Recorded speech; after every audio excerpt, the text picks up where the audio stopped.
We're going to be watching Andrew Tate on the masculine competition. Life as a man, it's all about competition. It's something that I recently learned, and it's something that I wish I had learned much younger. Let's see what he has to say. Unfortunately, and it's an unfortunate reality of the world, is that it's player versus player. Like if you go to a video game, if you play Call of Duty, right? There's 20 people in there, and we're all trying to kill each other. And the world is very, very similar financially. I'm not saying we should be out here killing each other, but I'm trying to explain that there's a certain amount of resource and everyone's trying to get it. And I understand your perspective, but your perspective is feminine, as it should be because you're a woman, right? But the masculine imperative and the masculine perspective is you have to understand that life is war. It's a war for the female you want. It's a competition. Every man's trying to get her.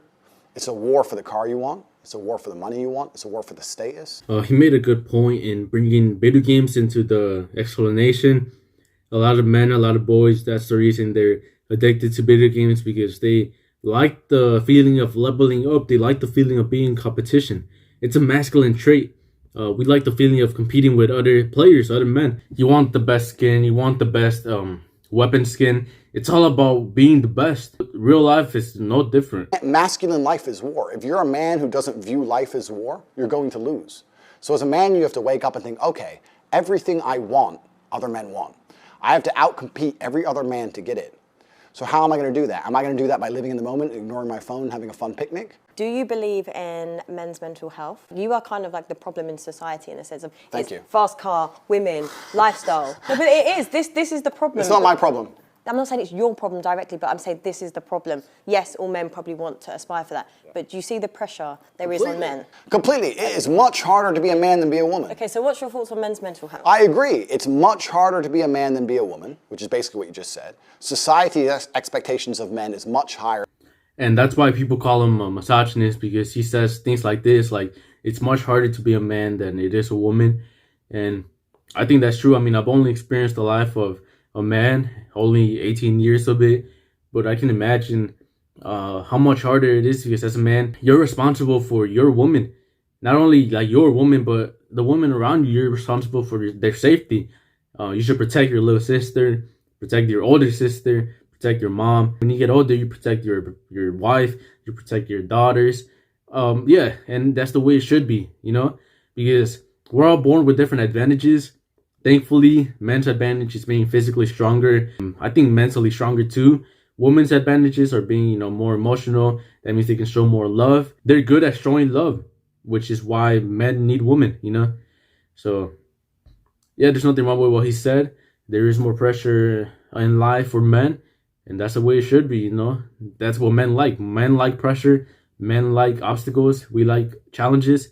So that's good. Everything's good. So have you suffered with mental health? Fuck no. No. Absolutely not. Because I understood that as a man, you must build yourself.